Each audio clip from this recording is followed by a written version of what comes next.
Welcome to the show. Stick around and you're going to hear some of this. Well, firstly, I'm impressed that you know who Cardi B is, because I ain't got a fucking clue. And you're going to hear a bit of that. They would play everything live except the opera segment. They'd all go off, play the tape of that, and then come back on for the rock section. But before you do, we're going to start off with Andy Taylor's Man's a Wolf to Man.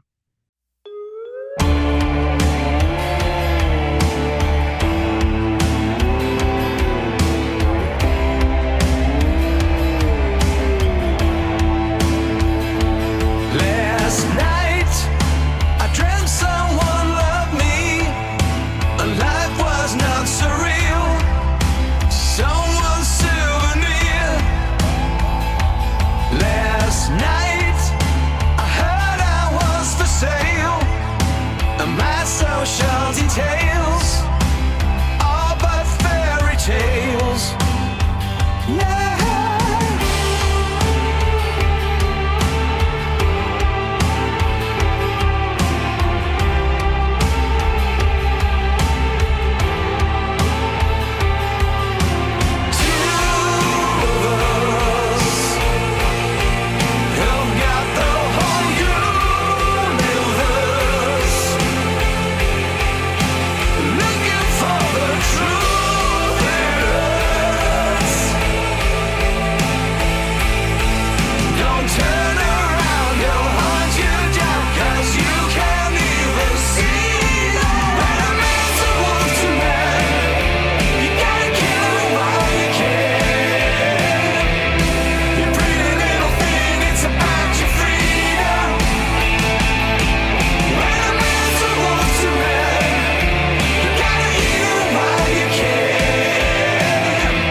Last night, I dreamt someone loved me, and life was not surreal. Someone's souvenir. Two of us have got the whole universe, looking for the truth.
When a man's a wolf to man, you gotta eat him while you can.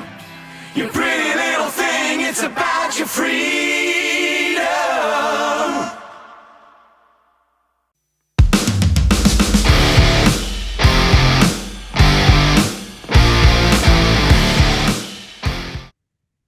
Welcome to Pyrotechnics, your number one rock and metal podcast, brought to you by Fireworks Rock and Metal Magazine. Issue 103 is out now, and issue 104 is coming out very soon. Head on over to our website, www.fireworks-magazine.com. It's nice and new and shiny, so make sure you stop and have a look. Right, so with me today, I have my two co-hosts. I have got the man who knows everything about rock and metal music, and that is our deputy editor, Mr. Dave Cockett. Welcome, Dave.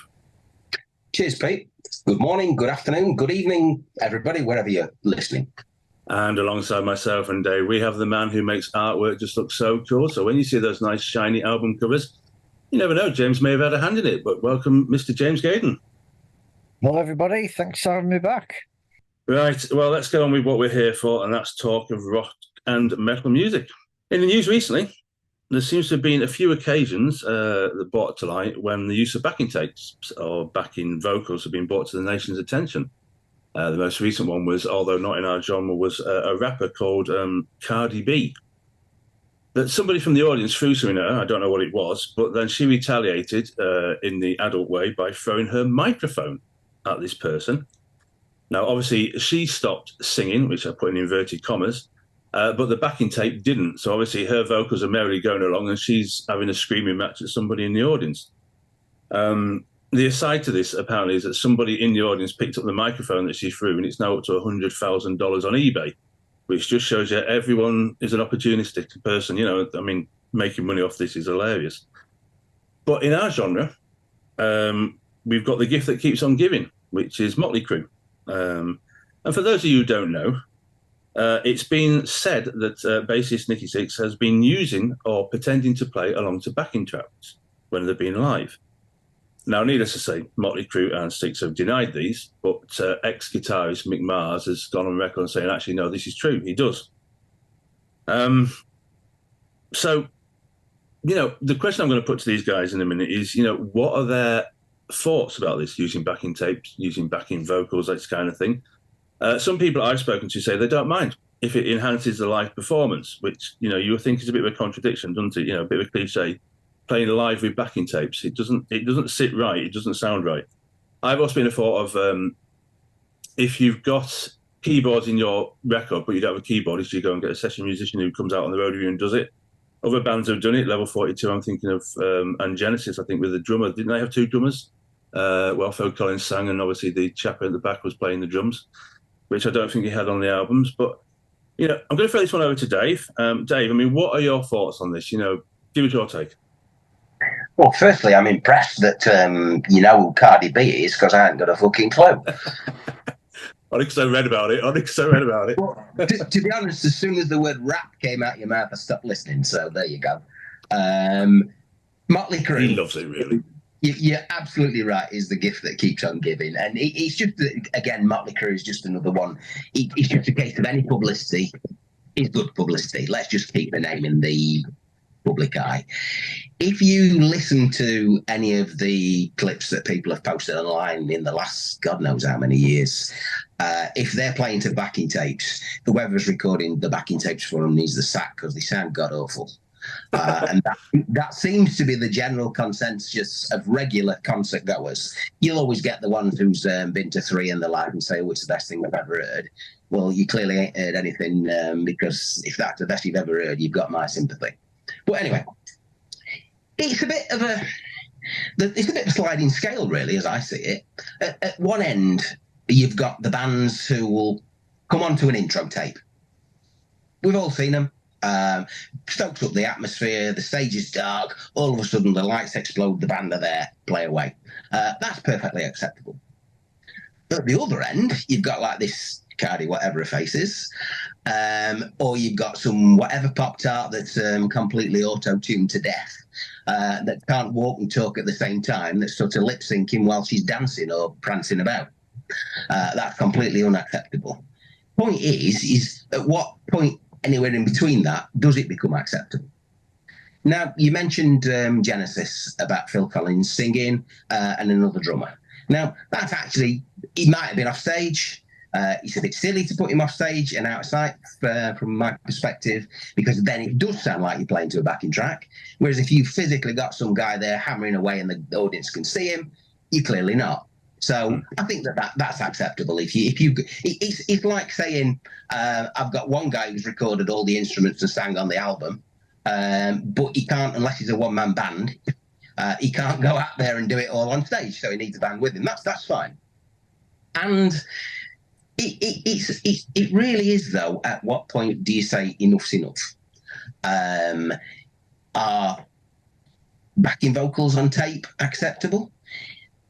it's certainly somebody's recorded them in the studio. Where we could all come up with numerous examples where you've got a singer that then it's either multi-tracked, or you've got harmonies in the background, you've got girl vocalists that adding a different dimension to it.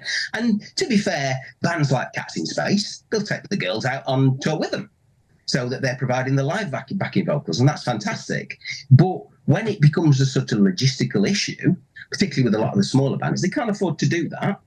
And to get some sort of feel for the sound that they've created in the studio, I can kind of forgive that sort of thing to a certain extent if you're using it as an enhancement rather than a replacement. Now, if it's true about Nicky Six, and basically all he's doing there is standing with a bass that's not plugged in, and it's just a backing track that's playing, that's a con. If you want to part with 150 quid, go see that, well, fill your boots. I ain't paying it. And I wouldn't ask anybody else to do it. But as I say, it's one of those sorts of things. Live music should be live music, and I expect it to be different to what I hear on album. You can do what you like in a studio. You can record. You can do as many takes as you want. You can have this, that, and everything else. But you've got to find a happy medium, and you've got to find a way to be able to play that track live. And if that means that these little keyboard fills or whatever are on backing tapes because you've got that many track things that your keyboard player physically can't play it, I've got no problem with that. I think the line is that where you've got something that comes in and you've got something that's recorded that takes the place of somebody actually playing the instrument on stage.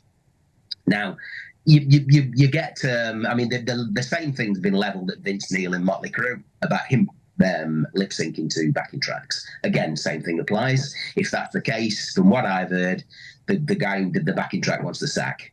But you'll get people that are clever. You get people like Dave Cordell. Mr. Coverdale has appreciated that as he's got older, he's got limitations. So what he's done is to fill in the bits that he can no longer do comfortably on stage. He's got some great backing musicians to provide backing vocals. That is perfectly acceptable. It's not Whitesnake in the early 80s or late 70s, indeed. But it provides a really good show, so I've got no problem with that. It's just when you get... I think that that's the extreme. If you've got something that comes in and it's somebody not playing but just miming, I think that's not acceptable. That's top of the pops. And that's just ridiculous to expect people to pay to go see that. I mean, bringing you into this as well, James. Before I do, though, Dave raised a point that actually I want to ask as well is, do you think that people's expectations about what they hear on the studio, they should be hearing exactly the same thing live? I mean, you said, Dave, that obviously that you've got to have a different expectation about what it's going to sound like to what it sounds in the studio. But do you think that people expect it to sound exactly the same across the board, be it live or be it in the studio? I mean, what do you think, James?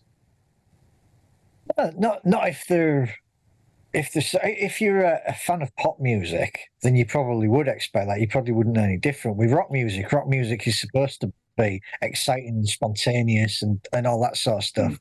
And so, like, for me, if I go see somebody like Status Quo, I know that's going to be like a rocking night out pretty much from start to finish.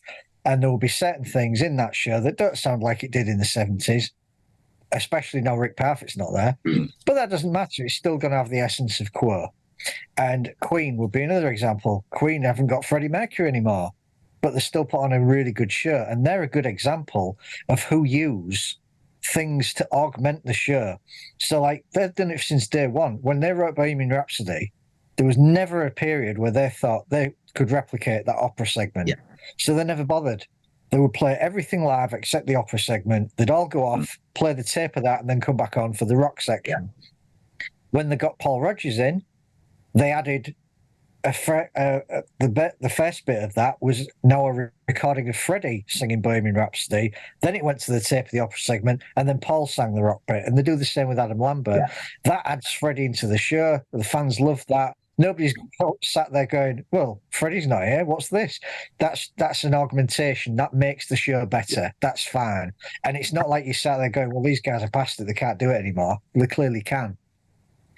Phil Collins came up. He's another example. One of his biggest songs is In the Air Tonight. When he recorded that, he used a drum machine for the opening beat because it's so repetitive.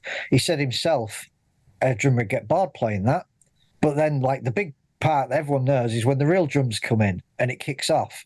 So when he played it live, he did the same thing. He used a backing track for that automated beat and then took over. That again is fine. But if he was then to come out and say, yeah, I'll do the whole show just using the backing tracks of the album, and I'll just stand and sing, that would be crap. Nobody would want to see that. So that's where I have to draw the line. Does it make the show better, or is it a cop-out? And like Dave says about, like, you know, adding a session musician or whatever, some people criticise The Who because you've got Daltrey and Townsend, the only two left. But you look how many people are on stage with them now. You've got Simon Townsend there, you've got Jodie Linscott, you've got Pino Palladino, you've got Zach Starkey. I remember my friend going, fucking hell, they've got more members than Earth, Wind and Fire now. But that's so they can still do it live.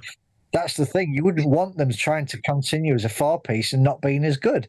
So again, that works. That's acceptable. If it had been Townsend and Daltrey coming out to a bunch of backing tapes, most people would say, what's this? So that, to me, is where I have to draw the line. Does it make the show better? If it does, that's fine. If it's because you can't be bothered to hire extra people or you physically can't do it, so you're going to pretend you still can, that's no good. I mean, it seems to be that, you know, it's an area that, again, people get very, very angry with. I mean, I've seen quotes sort of saying, no, listen, if you're going out live, you should be prepared to play everything. You should be prepared to, you know, replicate what you've done in the studio. And other people, like I say, they said that they don't care if people are playing to backing tapes. They don't care as long as basically they can see their heroes on stage. They can see, you know, they can hear the music. But I don't know. In that respect, it just doesn't ring true. I mean, like I said, Nikki Sixx playing to backing tapes. I mean, what's it all about? Are you admitting that you're no good at what you're doing? Are you admitting that you can't do it? I mean, if that's the case, surely it's just, you know, it's a prime example to say, right, this is it, chaps. We can't do it anymore. We're going to quit. We're going to finish. You know, we want to finish with our legacies intact. We want to finish on a high. We want to finish being known for what we have done at a really good level, not coming out and just standing there pretending to play this, pretending to sing that. I mean, we've also had it in the past, haven't we? When again, not so much in our genre, but in other ones, where it's actually not been the stars singing. I can't remember who the act was back in the 80s, but it was Milli Vanilli or something like that. Yeah, they got found out, didn't they, that it wasn't them singing. Yet they were still going out live, again in inverted commas, and putting on a 1.5 hour, 2 hour gig. And it wasn't them. I mean, for a start off, I mean, it amazes me that they managed to pull the wool over so many people's eyes for so long. But, you know, surely, I mean, obviously that shouldn't be allowed. That's just totally wrong. But with Motley Crue's case, if Vince O'Neill's singing to backing tapes, if Nikki Sixx is playing to backing tapes, surely they've just got to call it a day. If some fan thinks it's acceptable to go see a gig that's full of backing tapes, that's the same sort of person who's going to go see a hologram. It's like, what's the point? If Nikki Sixx can't play his bass anymore, he shouldn't be in the band. If that's literally what he's doing, I'm not so sure it is. I think, like Dave says, it's probably a big PR thing that it just keeps the name going. Because if you can't play your bass for 2 hours, why are you even there? It's like you might as well just bring in another bass player. They've already done it with Mick Mars. He can't do it, so in comes John Five. Why not? If you're going to go down that route, you might as well just have a cardboard cutout of Mick Mars and just have his parts come through on a tape. In which case, I would say, let's send a load of cardboard cutouts in the audience of people looking like they're enjoying themselves, because that's where it's going to end. Yeah, I wouldn't disagree. It's to pick up on what you said earlier. It is about expectations, and I think generally that people that listen to the sort of popular stuff of the day, they flip from this single to that single to whatever that ever gets played on Radio 1 or whatever. I think that they've got lower expectations than a rock audience, and certainly a seasoned rock audience. People that get to our age that have been to dozens, if not hundreds, of shows over the years will have expectations. They will have seen. Nobody talked about this back in the 70s, back in the 80s. There were people playing to backing tracks, as James already mentioned. Queen could never do the opera bit live because it was just physically impossible. So they played to a backing track, and people accepted that. Generally, however, your band got up there and they played, and people wouldn't then go home and thought, this bit didn't sound like it did on the album. Nobody gave a toss. And that actually became, to me, part of the show. It enhances the show. If you want a carbon copy of what you just bought on album, sit at home and play the album in the comfort of your living room. Have a cup of tea. If you want to go to a show, I mean, Blackmore was always the perfect example for me. You would go see Purple, you'd even go see Rainbow, and you'd never get the same show twice because he would improvise. He would do whatever came to him that night, and that's fantastic. You can't bottle that. That is just a one-off, and you've got that one-off unique experience. You're not going to see if it's just the same as listening to. We recorded this 3 weeks ago, and we can still play it. That's great. Well, yeah, it's bad karaoke, and certainly Motley Crue's become very bad karaoke, I think. It's an argument that'll rage, and I can see that people will say this is acceptable, that's not acceptable. It's where you as an individual draw the line, and I think it's if you've got people on stage that are playing and singing, and then it's being augmented by little bits, that's acceptable. If that line's crossed and that actually it's not an augmentation, it's a replacement for, then it becomes unacceptable. Certainly in rock music, if I go see a rock band, I expect to see a drummer, a guitarist, a bassist, a singer, and a keyboard player at the very least playing their instruments. If they can't do it and they've got to do it to backing tracks, as James said, they've no business being there. Well, it's certainly, like I say, it's an individual choice. But I don't know. I mean, going on to, sort of saying about Motley Crue, I mean, we do take the mickey out of them, something chronic, and sometimes they quite rightly deserve it. But listeners, tell us your thoughts as well. What do you think? Do you think that backing tracks are okay? Do you think that backing tapes are fine? You've heard what the chaps have said about it. Do you agree with them? Augmentation, that's okay to a certain point. Or are you a case of, no, they can play this in the studio, they can play it live as well, kind of stance? Let us know. Right, we're going to go away from that part now and leave that one in the rearview mirror. It's one of those, it's on social media, so it happened, didn't it, kind of moments for the next one, because these polls that come up, we've discussed them before. I mean, some of them are absolute belters. They really are. And the one that got me this time was this journalist had taken the very bold step of naming the 10 best rock and roll albums of all time. Which, when you think about it, you just think, what a prat. For the simple reason, how can you do it? There's so many rock and roll albums out there that obviously, unless they review them all, I don't really think that they can name the best 10, but so it's obviously their best 10 of rock and roll albums. So I thought, you know what? Let's get our two detectives on the case as well. So I set the question to Dave and James and said, give me your 5 top rock and roll albums. Now, we haven't included metal ones in this just purely because I think it's 2 separate things. So we will do metal ones, Dave, don't worry. Oh, blimey, I've upset him now. We will do metal ones, but I just wanted to concentrate basically on rock ones for this one because that's what the title of this quiz, this poll was. So we're going to start with James first. I mean, if you've got some honourable mentions as well, bring them in. So basically, they're going to run down their top 5 and give us a little reason why as well. So James, off you go, mate. So basically, you want us to look like prats now. That's the aim of this, isn't it? Right. Right. So it's such a difficult question because, like you say, I could literally name 5 albums off the top of my head straight away. I could say like Deep Purple, Machine Head, and Pink Floyd's Dark Side of the Moon. Just rattle through 5 off, and everyone, but then I could name another 20. So I'm not going to go for the super obvious. I'm going to go for the ones that sort of set me on this path that were really important to me. So I was listening to Queen a lot, and I thought, this is all good. That's all I'm ever going to listen to, until I had Bon Jovi. So I have to put Slippery When Wet in there. And Dave said this a few podcasts ago. He says, for a period, they were everybody's favourite band. They were just everywhere. They were on the radio, on the TV. So I was obsessed with them in college. I played Slippery and Wet to death.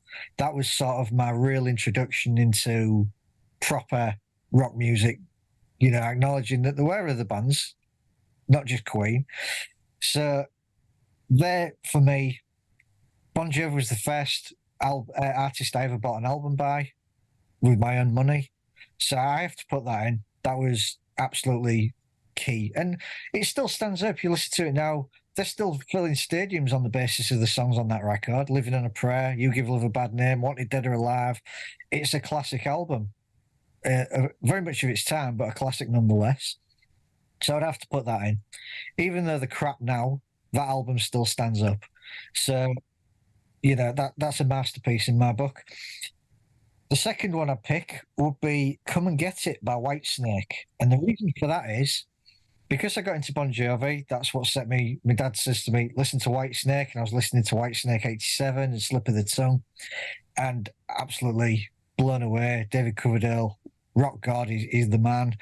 And I'm listening to it. So, like I do with all music, what else has this guy done? So I started going backwards in time. And I stumbled across Come and Get It, and I'm listening to it, and it's completely different to 87 and Slip of the Tongue. And it was my introduction to the more bluesy Whitesnake, what most people call the classic Whitesnake, the preferred Whitesnake. And it was my introduction to that Martin and Moody era. And it was really sort of my introduction to blues rock, which I cover an awful lot of these days for Fireworks. So that one, again, it's one I never tire of playing. It's absolutely flawless, that album. It's from start to finish. Every song's a killer. It's such a good lineup. Like I say, Marston and Moody, you got Ian Pace on there, you got John Lord on there, you got Neil Murray on there. It's just a really good, well-rounded album. And it made me realise that there was more to Whitesnake than Hairspray, Spandex, and Tawny Kitaen. So then that led me to Deep Purple with Stormbringer. So I came into it like the wrong way. I didn't start with Ian Gillan here. I knew a couple of Ian Gillan songs, but when I heard Stormbringer, it was like you've got Richie Blackmore's guitar, but you've got this sort of funky vibe in there. You've got Glenn Hughes, you've got David Coverdale, and that to me opened up so many doors. I was like, well, I love this sort of funky stuff. So who's this Glenn Hughes fellow? What's he done? That works out quite well. Whitesnake obviously leads me to Deep Purple. That leads me back to Ian Gillan, and that led me, obviously, Gillan then went on to being Sabbath, which led me back to Rainbow and Dio. It all tied up so much and led me to so many different albums. And a lot of Deep Purple fans didn't like Stormbringer because it was funky. I did. And that, for me, it's another classic. It's aged really well. And, I think a lot of people maybe misjudged it at the time because it wasn't like Deep Purple Mark II. It wasn't like In Rock. It wasn't like Machine Head. It was its own thing, and it's really stood the test of time. So then I'd go to Holy Diver because I'd found Dio through listening to Rainbow, obviously Rainbow Rising, and that led me to listening to Black Sabbath. So obviously I'd have to throw in Heaven and Hell as a contender, but they're well talked about albums. It was hearing Dio doing Holy Diver that made me realise this little bloke's really, really good. He's not just a great singer. He's put together his own band and he's knocked out another classic album. There's not many people who can say that they've been in 3 bands and made 3 timeless masterpieces, and he has. So that is an absolute classic. And the other one, purely because it's just an album that I never tire of, and they became my favourite band. It's Lean Into It by Mr. Big. The reason that's special as well, not just because of the musicianship and Eric Martin's vocals, which I absolutely fell in love with the first time I heard them. That was the first band I discovered without any other outside influence. There was none of like my dad's record collection or somebody recommended it. I found them all by myself, and they became like, that's my band. Everyone's got a band that's their band, they're mine. I've got everything they've ever done. I've been to see them live. I've got all their solo stuff. But that one is the pinnacle of Mr. Big. It's the one that had To Be With You on it. It's the one that put them, in households. Everyone saw on telly. You listen to it now and you think, what an album that is. There's no dud track on it. The musicianship's top notch. The songwriting's top notch. So that would be my 5. The weird thing is, James, is all the ones you mentioned. So we've got Mr. Big, Bon Jovi, Whitesnake, Deep Purple, and Dio. None of those appear in this top 10.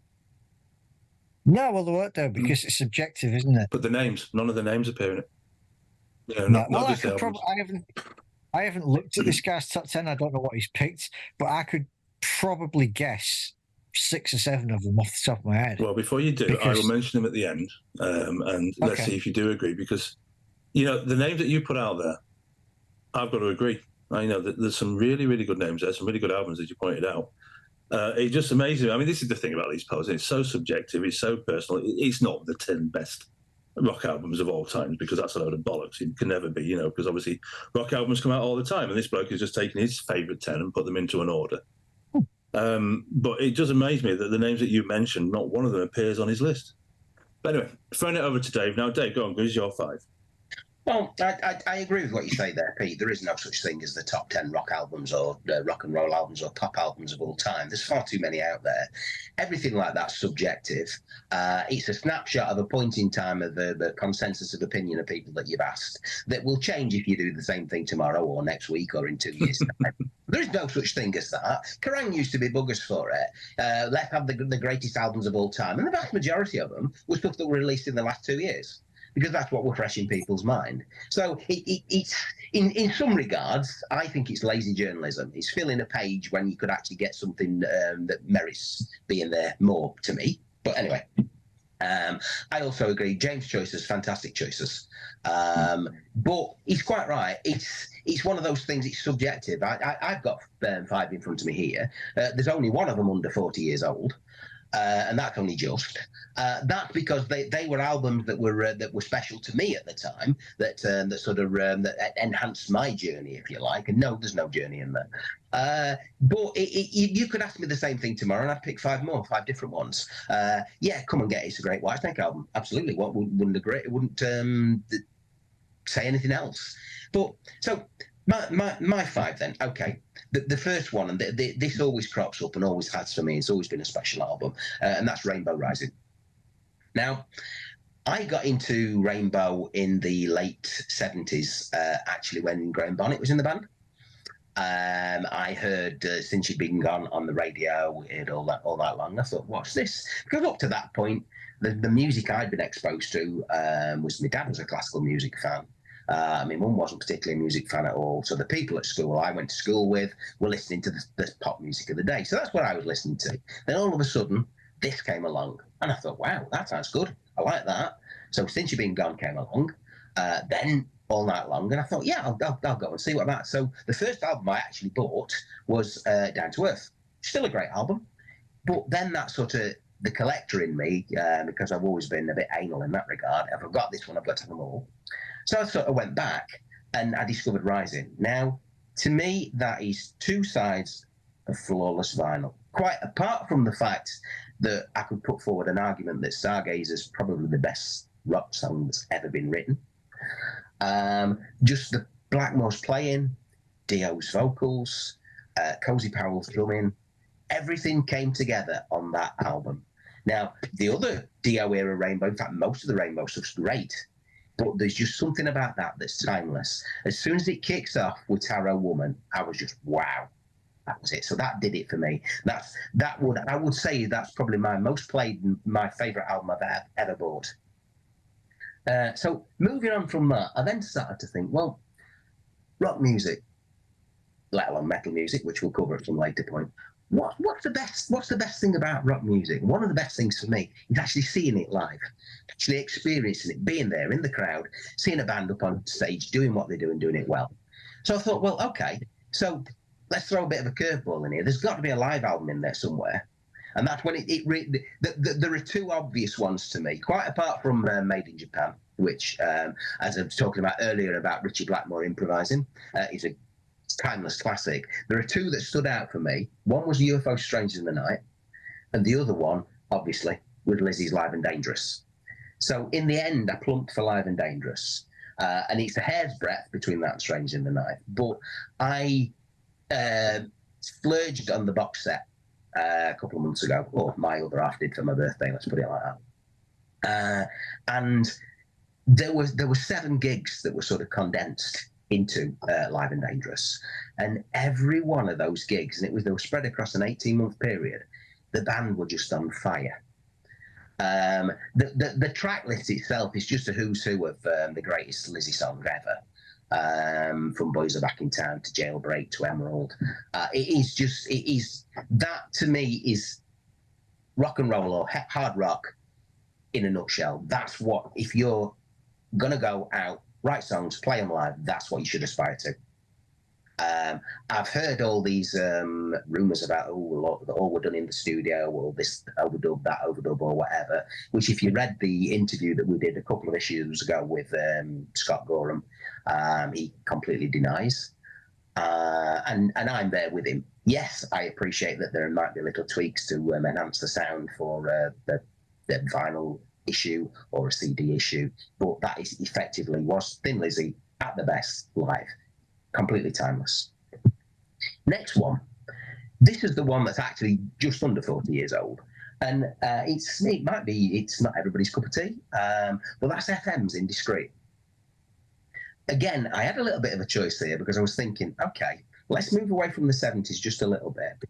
Let's move into the what many would sort of call the golden era of rock, or certainly when it was commercially at its height. And I could have either gone with Thunder's debut, which is a timeless blues rock album, and Danny Bowes is one of my favourite singers, or I could have gone with FM's Indiscreet, because I think Steve Overland, along with Danny, is the best singer of his generation. I decided to go with Indiscreet in the end because I probably played that second only to Rising over the years. But again, it's just chock full of songs that could have been hit singles. Had the record company had the nous and pushed it in the right way. You look at Def Leppard, they had 6 singles off of Hysteria. You look at Bon Jovi, how many singles did they have off Slippery When Wet? Every song on that Indiscreet album is that pure melodic rock AOR crossover stuff that could have been a hit back in the day. Lots of the songs still appear regularly in the live sets 40 years later. It's a snapshot of a point in time that has become timeless. So I pick Indiscreet. Last couple. One's a kind of obvious one because, as everybody knows, I'm a bit of an AC/DC nut. AC/DC are my favourite band. Always have been. Probably always will be. Picking AC/DC, much as I've got respect for Bino, you've got to go with Bon Scott. And again, I had a little bit of a dilemma. What do? Do I pick Power Rage? Because that's probably the best primal AC/DC album you'll ever hear. But in the end, I decided to go Highway to Hell, because what that did is I thought Highway to Hell took the best of what AC/DC were and pointed to what they would become. Bon Scott's last album, some cracking tracks on there. It's gutsy, it's raw, it's rockin', but they'd added that Mutt Lange production on top. And I think that's what took them from the step up from where they were, from being the best sort of garage band of the day, if you like, up to being stadium fillers. It would have been really interesting to see what would have happened had Bon Scott lived to record Back in Black. Clearly he didn't, but I think that as a point in time is one of those pivotal things. So I would plump for Highway to Hell. The last one, possibly a bit of a surprise to some people. When I was first getting into rock music in the late 70s, British, English, UK bands dominated. You've got your Purples, you've got your Rainbows, you've got your White Snakes, you've got your Quos, and they were the bands that were seen as the top tier. Then you throw in your AC/DCs, you've got Scorpions from Germany. There wasn't really that much talked up over here in terms of American bands. Obviously, Kiss, I think, would be the one that people would say would have the most impact. And looking back, I would agree. Then that's probably right. But the band that really turned me onto American rock back in the day was Y&T. And that was when I first heard Black Tiger. Now, again, it's one of those albums, it's crisp. Production's fantastic on it. Even now, you listen to it, it's so clear. And it's just chock full of fantastic tracks. You've got Dave Menichetti, who, I think you would be hard pushed to find a better combination singer-guitarist than Dave Menichetti. I know we've touched on that in the past. Sammy Hagar's probably the only one that comes close. But it just for me, it was just wow, that just opened the whole thing up to American music. Just as Kerrang was coming along and these bands were sort of then started to flood in, but Y&T was the first one for me. So that's what really So from that, I then went back to the likes of Kansas and to Skinner and to all those sorts of bands and Allman Brothers. But it was Y&T. It's a bit like your first love, really. You mentioned something about honourable mentions. I mean, as we said, this is just a personal choice at this particular point in time. You ask me, as I say, next week I'll pick 5 different ones. But you've got to give honourable mention things to things like the first Montrose album. The first Montrose album was arena rock 10 years before it was invented. The first Van Halen album pushed the boundaries. You could look at Are You Experienced? You could look at Paranoid. You could look at there's 1,000,001 out there. All albums that changed the course of history of music. Well, they're just my 5 for today anyway. Ask me next week, I'll give you 5 more. It's amazing. Again, there's one. While James had none in this top 5, you've got one, Dave, that's been mentioned. Yeah. You know, the names again that you guys are giving out. I mean, I totally agree. Actually, James, you did mention one that's an honourable mention that you got in as well. But you know, you see this list of names, and this is what we're saying. This is so subjective, so personal, that to say it is the top 10 is just absolutely ludicrous. Excuse me. Right. Anyway, this is what they put as the top 10 of all time rock albums. So at number 10, The Beatles, May 1970, Let It Be. Number 9, Meatloaf, Bat Out of Hell. That was October 1977. A more recent one, which again ties into, in some respects, what Dave was saying, was in September 1991, Nirvana, Nevermind. The looks I'm getting from my 2 guests here is amazing. Absolute poker faces or what, I'm telling you. In at number 7, Rush, September 1977's release of A Farewell to Kings. Number 6, another modern one to a certain extent, is July 1981. It was Guns N' Roses with Appetite for Destruction. 81? Well, that's what it says down here, but that's not right, is it? Number 5, right, Metallica with Metallica. They've got it down as November 91. That's right. Number 4, Black Sabbath with Black Sabbath, February 1970. Number 3, Dave, here you go. Highway to Hell, AC/DC. Yeah. July 79. Mm-hmm. Number 2, Houses of the Holy, Led Zeppelin, March 73. And the number 1 album, according to this, of all time, rock album, Dark Side of the Moon, Pink Floyd, 1973. I mean, having heard that list, chaps, what do you think? Not. Well, I mean, most of those are legendary albums. There's no doubt about that. But you know, Houses of the Holy, is that better than Led Zeppelin 4? I don't know. That's an argument you could have. Physical graffiti. Yeah, there you go. So I mean, you've got 3 contenders just from Led Zeppelin. There's no Who in there. There's no Deep Purple in there. There's no Queen in there. There's no Rolling Stones in there. If you're going to throw the Beatles in, let's have the Stones. So you know, it's just one of those pick 10. Oh, these are the 10 best. But it has to come with the caveat of, in my opinion. Indeed. I mean, I get that. I can agree with some of it, and as I say, it is subjective, and there are some absolute monsters in there. Quite why I've never been a Beatles fan. I'll hold my hands up. They never did anything to me, but quite why anybody would pick that over Sgt. Pepper, I don't know, or even the White Album. It's Nirvana. I know that grunge gets a bad press, but it did change things. It was one of those pivotal moments when. Certainly when Smells Like Teen Spirit hit and then Nevermind came out. I think it's funny that the guy that was the baby on the pictures tried to sue for hurt feelings or whatever decades down the line. Had it been an album that sold 3 copies, he wouldn't have bothered, but I think that he could smell the money. But there you go. But yeah, it's subjective. It's going to be my favourite 10 albums of all time today.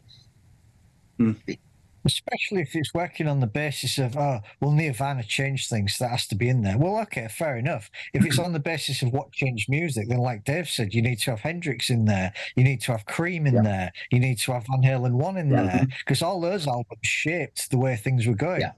you need to have Operation Mindcrime. You need to have Hysteria, because when Hysteria came out, that was a game changer in terms of production for that type of melodic rock. But yeah, it's Metallica. Would I have picked the Metallica album? Probably not. I would have gone with Master of Puppets. I think that's Metallica, proper Metallica at the best. The Metallica or Black Album or whatever you want to call it, yeah, it's a great album, but it's Metallica trying to go commercial, trying to appeal to a bigger audience, which is where you get stuff like Nothing Else Matters comes along. So, but that's subjective. It's there are a lot of people out there who probably came into Metallica because of the Black Album that will tell you this is the greatest thing of all time. I mean, I was just one of those that was old enough. I came in at Kill 'Em All, and the first time I heard that, and I thought, what's that? It's just a row. It sounds like a road drill. But as soon as Ride the Lightning came out, I thought, yeah, these guys really they've smartened up. They know what they're doing. They can actually write songs. They'd introduced sort of progressive elements where you get time changes. So it was if you're going to pick a Metallica album that was a defining moment, you've got to pick Kill 'Em All, because that really introduced thrash. But you could say the same about Slayer's Rain in Blood. That's probably the ultimate in thrash albums. It's 30-odd minutes long, and it's just have it. But it's the sort of thing that you could debate all day. You're never going to get people agreeing, because even if you'd got 11 albums to pick from, you could ask 100 people and you get 100 different top 10s. Well, there you go, listeners. I mean, let us know your top 5, and let's say top 10 albums of all time, rock albums. What a load of bollocks. No, it can never be done, so let us know your top 5, listeners. Do you agree with the chaps? They put up some great arguments, they put up some great albums. So, do you agree with their choice? Have you got your own? Let us know. Let us know what you think. Bonus point, chaps, if the first one of you can tell me actually when Appetite for Destruction by Guns N' Roses did come out. Was it 86? Fingers on buzzers. 87. 88. 88, 87, 88. Right, yeah. 1987. Yeah. July the 21st. So well done, chaps. Told you they knew their stuff, didn't I? Right, then, let's have some music. This is a gentleman that we're hoping to get on the podcast very soon. This is Shine Your Light by Myke Gray.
And welcome back. So that was Shine Your Light by Myke Gray.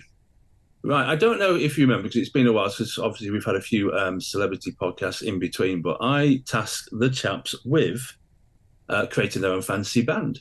James went for his singer being Jolene Turner and his guitarist being Paul Gilbert. And Dave so far has in his band the singer being David Coverdale and his guitarist being Gary Moore. So today, chaps, give us your basis. Who's going to go first? We'll go with James for this. Who's your basis for your band? I'm going to have Nicky Six. He never puts a foot wrong, laugh. No, I really are. Here we go. He's written some great songs, but I'm not having him as my bass player. No, I'm going to have Glenn Hughes. Right. For the simple fact, he's a great bass player. He's an even better singer, and he can write songs. So my band has now got 3 songwriters in it. And I know that Glenn Hughes and Jolene Turner sound phenomenal together because the HTTP albums proved that. So I've already got a killer sort of harmony section in my band. And, you know, what band's going to get worse by having Glenn Hughes in it? That's a good point. Could there be a point of egos rising, though? If we got 3 songwriters, could we have an argument in them? Well, like I say, Glenn and Joe have already made 2 albums and 2 tours together, so I know they work together. I can't see Paul Gilbert rocking the boat too much. Right, Dave, go on then. So who's joining David Coverdale and Gary Moore? I would have thought that James and I would have agreed on this one, but I discounted Glenn Hughes, not because he's not a great bass player and an even better vocalist, because, like you say, I think there'd be too many egos in the band. I was surprised that James. I thought we'd agreed. I would go Billy Sheehan. I think if you're a bass player, Billy, what you went for. He can play anything. I've seen him live numerous times. He's as good live as he is on record. He can improvise. It's difficult, more difficult these days to tell guitar players apart. That you could say that, right, this guy's got his own sound or that guy's got his own sound. It's even more difficult with bass players. But Billy Sheehan's got his own sound. And if you're going to get Billy Sheehan, this is a side swipe at somebody. If you're going to get Billy Sheehan to play on your album, make sure you get him to play like Billy Sheehan rather than any other 10-bob bass player you could eye down the pub. But yeah, I'd pick Billy Sheehan. He's head and shoulders above virtually everybody. And I picked one that was alive. I did toy with John Entwistle just to mess with your head. Again, Peters is another one, but. Oh, do you know? No, Billy Sheehan's a great choice. If I was talking if I took Glenn Hughes' vocals out of the equation, was just looking purely at bass, Billy Sheehan or Neil Murray would be the 2 that sort of came to mind. But like I say, by adding Glenn, that gives me a vocalist too. Well, it's getting very serious now with this. So obviously the next one I'm going to ask you chaps to think about is the drummer. Yeah, but yeah, some interesting sounding bands coming up there. It'd be interesting to see if they ever did, you know, I mean, obviously Gary Moore we can't do, just to mess with my head. Thanks very much there, Dave. It'd be interesting to see what they did actually come out with if they ever did form these bands and start playing. We can probably agree on the drummer now, James. Yeah, Bobby Blatzer. Right, well, we'll save that one for another episode. Right, chaps, let's go to some reviews, because that's obviously at Fireworks Rock and Metal Magazine what we do. We like to review the stuff that's coming out. So again, this can be books, it can be DVDs, it can be anything that the chaps have seen, read, heard, that they, you know, that's caught their ear or picked the fancy over the past, since we've done the last podcast, basically. So, Dave, go on. What's caught your ear, eyes, whatever? I can't remember what I mentioned on the last podcast, to be honest. In terms of books, I've just read the Geezer Butler autobiography because I've reviewed it for this coming issue. It's okay. It's his story. Having previously read Iommi's and Ozzy's, he doesn't tell you anything as a long-standing Sabbath fan you didn't know. So there's nothing particularly controversial in it. You get the feel for he was the educated one in the band. He was the kid that went to grammar school, whereas the others didn't.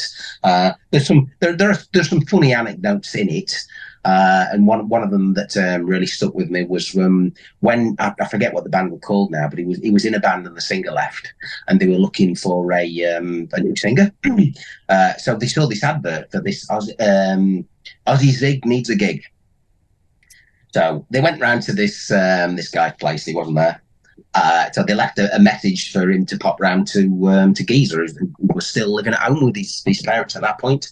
And he said they were sat there one day having tea, and there was a knock at the door, and his brother went to the door and came back in. There's something at the door, wants to have a word with you.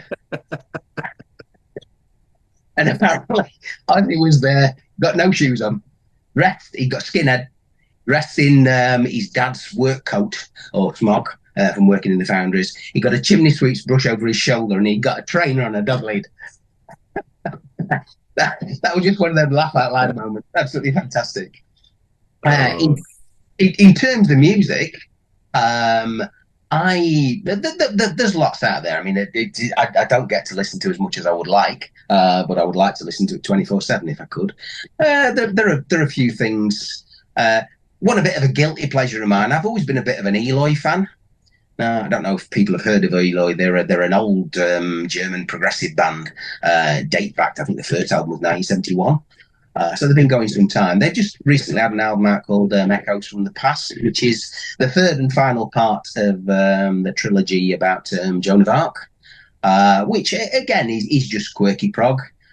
Frank Bannerman's vocals are an acquired taste, shall we say. But they're very good at what they do, and just sometimes it hits the spot. I don't know if I've mentioned this before, forgive me if I have, but Thomas Lassar, the former singer with Crystal Blue, has just had a solo album out, and for the life of me, I've forgotten what it's called. I could have a look in the box at the side of me there, which I will do in a minute. But it's very much in that sort of Crystal Blue vein, that sort of bright and breezy melodic rock with a bit of a sort of pop melody edge to it. It's probably a bit heavier than the last Crystal Blue album, which came out about 20 years ago. But it's just full of catchy tunes, and it just sounds. It's just one of those that reminds you of the summer that we've not had. So that sort of jumped out at me of late. But there's plenty out there. There's absolutely loads. I could go on forever, but I'll stop before myself an even bigger idiot. No, that's my job today. Thank you very much. Right, let's go over to James. Now, I'm going to be very surprised, James, if you don't mention the tribute album to Michael Bolton, because I know how much you've enjoyed that one. Well, yeah, phenomenal. I made my feelings about that very clear in the last issue of Fireworks. That I would recommend to absolutely nobody.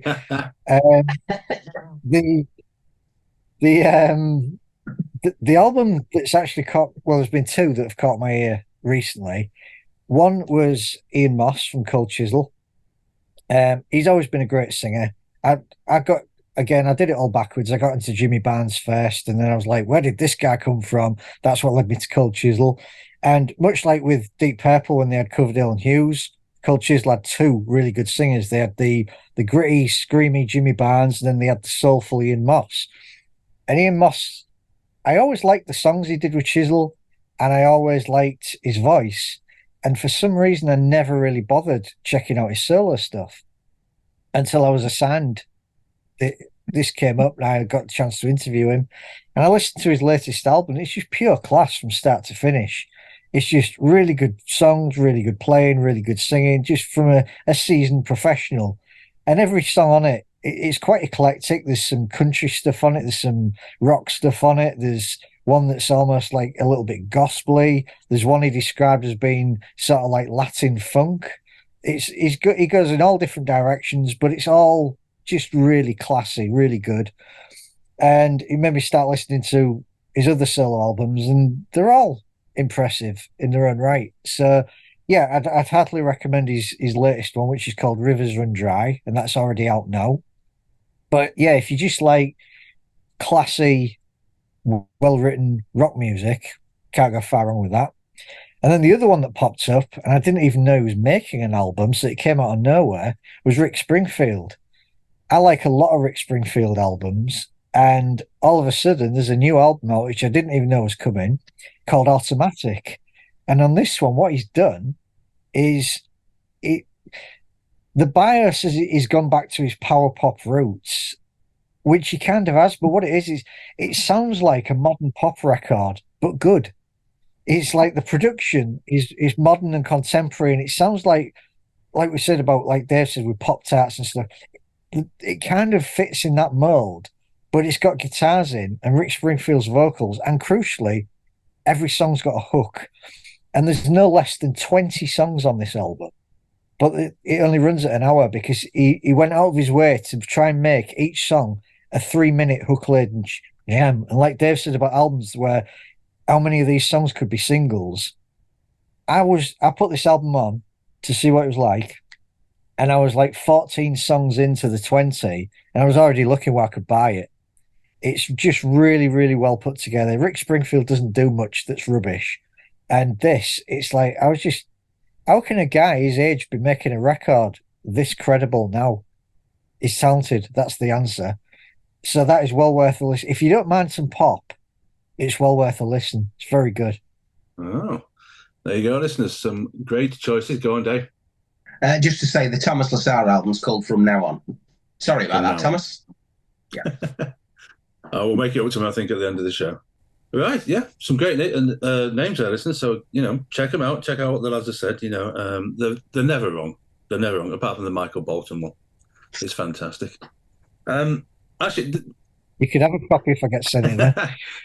On a serious note, one question I'm going to ask about this. This seems to be something that I've noticed that's coming in more and more, that we get these kind of albums that are like a tribute to, so in this case, obviously a tribute to Michael Bolton and songs that he sang. Now, the one that I sort of saw that I'm a Gary Newman fan. I'm going to put my hands up. He's my guilty pleasure when he was in his pop phase, and now when he's in his more industrial sort of metal-y phase. But I saw an album that said it was a tribute to Gary Newman, and I thought, okay, fair enough to a certain extent, but it just doesn't sit right. I mean, I always think of tributes as to someone that's died, and obviously, Michael Bolton hasn't, as far as I'm aware. Gary Newman hasn't. And I don't understand this need for us to get 12, 13, 14 different bands to sing songs of somebody that A, is still alive, and B, it just seems totally unnecessary. I mean, what are your thoughts on these tribute records that keep popping up every once in a while? I don't really see the point in them either, unless it was like say, if somebody's died, okay, but even then, if you was going to do, I remember there was a Gary Moore tribute one, and they had all different singers on, because nobody's expecting the guitar playing to be better than it was with Gary Moore. But like Dave said, there was Danny Burrs on there, there was Jolene Turner on there, and Gary Moore was a good singer, but he wasn't in the league of people like that. So that gave a different slant. But I don't know when I would ever pick that over a Gary Moore album. Exactly. It's like, so, unless you did like a tribute to Bob Dylan, who writes great songs, but he can't sing them. If you gave top-notch singers the chance to sing Bob Dylan songs, there might be some merit in that. But even then, not a lot. I mean, there was even a tribute one, wasn't it, to Queen and Freddie Mercury, and you just think, oh, that's just taking the piss. How can you have a tribute? Yeah, I mean, obviously Freddie Mercury, you can understand, because he's passed away, but even so, like you just rightly said, Jim, you can't match his voice. But then to put, tribute to the music of Queen and Freddie Mercury, just thought, well, that is just taking the piss. It's just a cheap and nasty way of getting something out there to try and get people to part with the money, if I'm absolutely honest. And it reminds me of going back to those old K-Tel compilation things from the 70s. It's just a way of extracting more money from gullible idiots. Why on earth would anybody want to listen to a Queen tribute album when you could quite easily go up and pick any Queen album up in the shops if you haven't got them already and listen to the proper thing? What's the point? We talked about the Michael Bolton one that's just come out of late. Now, you're not going to sound like Michael Bolton, unless you do a Sid Vicious and really do My Way, Your Way. You're basically going to be singing the same songs in an inferior way. What's the point in that? It's just, nah. Me and my other half had this conversation not so long ago when she was younger, where with all the pop hits of the day, you used to get albums that came out that were cheap, but weren't actually the actual artist singing on them. There was somebody else. Because it was cheaper to do it that way. They could put them all together on a compilation, and they could knock them out at $1.99 or whatever. And this is exactly the same thing. It's shoddy practice. It's lazy. Why on earth would I buy a compilation album when there are new legitimate releases by established artists or new artists coming along that's far more worthwhile? It's just I just don't get it. Never have. No, totally agree with you. To that point there, the same thing used to happen in TV series. With me liking a lot of my retro TV, I watched an episode of Knight Rider not so long back, and it had Heart of Rock and Roll playing in one scene. But it wasn't Huey Lewis, it was some random session singer because they didn't have to pay the licensing to have the Huey Lewis version. And it just sounded awful. It was just crap. Yeah. It's unbelievable. I just don't get the point of it. I just didn't see, when I saw that, I mean, the one from Queen just absolutely blew me away, thinking, my God, that is just ludicrous. And then I saw this one for Gary Newman. I thought, Boslow's not even dead yet. We're doing tributes to him. It's Next up, tribute to Cardi B. A microphone flying across, yes. Yeah.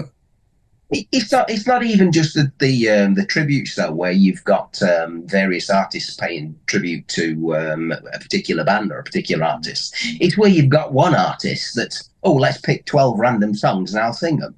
It's exactly the same. Our favourite Ronnie Romero and people like that. And he's not the first, and he'll certainly not be the last. That you just get somebody come along. I'll pick 12 established songs and I'll try my best not to murder them. There are very few songs where you would come along and say, right, the original wasn't the definitive version. There are a few that spring to mind. Unchained Melody's one. The Righteous Brothers is the definitive version for me. Wasn't the original. But the tracks like that are few and far between. There aren't many. I suppose the other one was Blinded by the Light. That would be Manfred Mann rather than Springsteen. But they are few and far between. So why would anybody who likes music, likes to buy music, want to waste the money on something like that when there is so much more worthwhile? It's a very, very good point. Yeah, I'll get off myself. No, I think we should start off a petition, ban tribute albums until the actual act or artist is dead. Even then, why would you bother? You can still go back and hear the stuff that original artist did and did better. In fact, let's just ban tribute albums, full stop. And Cardi B. Cardi B. Yeah. What if we did a tribute to tribute albums? Yeah, that's the next thing. That's mind blowing there, James. Let's not start down that slippery slope. I was going to use a naughty word that Bruce likes to use an awful lot and say that was a right mindfuck there, wasn't it? But we won't go into that. Right then, but obviously, again, listeners, being serious about it, what are your take on tribute albums? I mean, you've heard what we've had to say about them. Do you agree with us? Are you happy with them? Again, let us know. I don't know if these poor guys can remember, because it's been a while now since we've done this, but I left a question that I'd asked the audience and asked these two guys as well, if they knew. And that question on the last podcast was, who has, at the time, the longest running rock fan club according to the Guinness Book of World Records? Do you chaps know? I do. Have you been Googling again, or did you just know it? Initially, I thought it was going to be Cliff Richard, but I think it turned out to be Queen, didn't it? It was indeed, yeah. Queen indeed do have the longest running rock fan club, which is quite impressive. I would have gone with Kiss myself, but there you go. Wrong. No, apparently Queen. I mean, I don't know if it's still the same, because unfortunately, the one thing this didn't give is actually when this question was taken. So it may well have changed, but at the time, Queen. Record breakers on so many levels. Right, I'm going to ask another one now. I'm just going to do one this time, and I'm pretty sure that Dave will get it straight away. And I'm pretty sure James actually knows as well. But the question I'm going to ask you guys is, they often get confused as being an American or English band, but they're not. So which country are AC/DC from? And that's a question that I'm going to ask the audience. So again, give us your answers in the comments. If you do know it, write it down. If you don't know it, have a guess. You never know. But just out of interest, without giving the answer away, Dave, I presume that you knew this one straight away. Yeah. It depends really whether you want to talk about where they originally came from or where the band came from, because they're two different answers. Yeah. Don't do this to me, please. Like to mess with you, too. Yeah. Been enough of that this morning. Thank you very much. Right, James, did you know it? I know where they became popular and where they originated, so yes. Right. Told you, geniuses. Both of them are geniuses. If you do know, guys, obviously let us know in the comments down below. I think that's all we've got time for. I think we're going to call it close it now. We're going to obviously close with a track. And as Dave has already said, Thomas Lassar's album. So we're going to use Whatever I Do to close this show. But before we go, gentlemen, it's been an absolute pleasure to talk to you again. Dave, thank you very much for joining us. Thanks for having me back. And James, likewise as well. Thank you for giving up your time to join us. Not a problem. Fun as always. And so here we go with Whatever I Do by Thomas Lassar.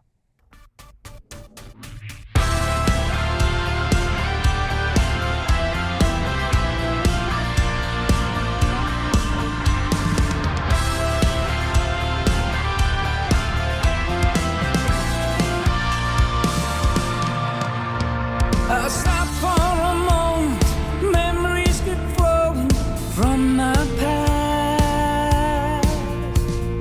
Pictures of good times, pictures of bad times, I had my share.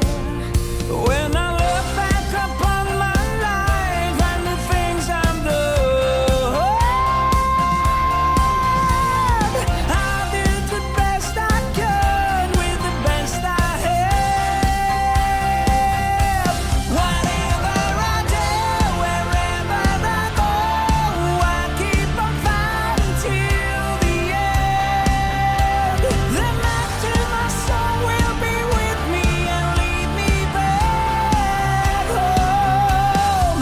Never forget, never let go, never surrender my dreams. Always remember I'm stronger than I believe.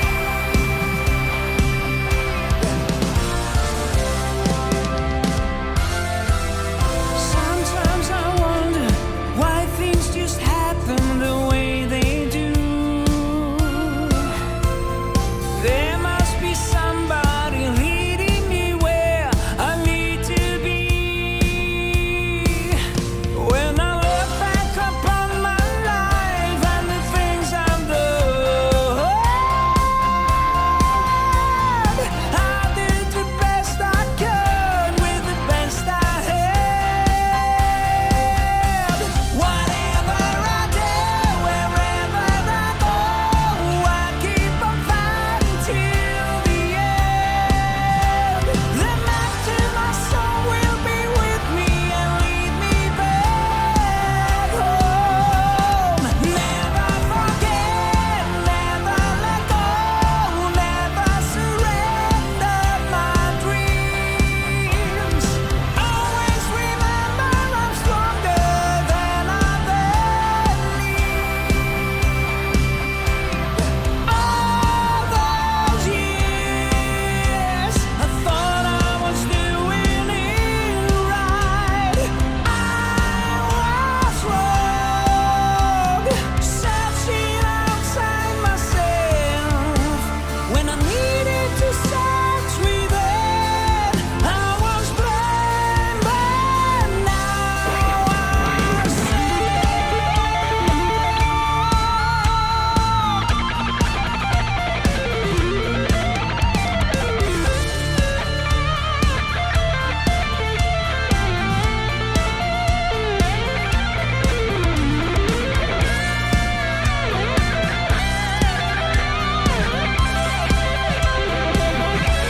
Whatever I do, wherever I go, I keep on fighting till the end.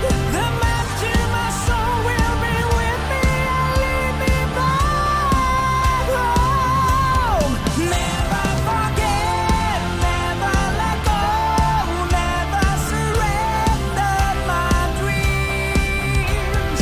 Always remember I'm stronger than I believe. Oh, I believe.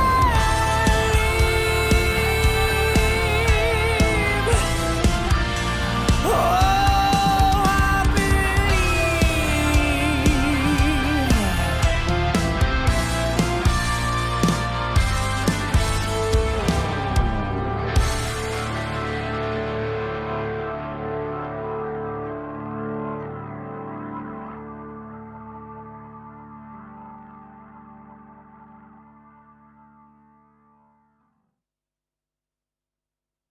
Thanks for listening.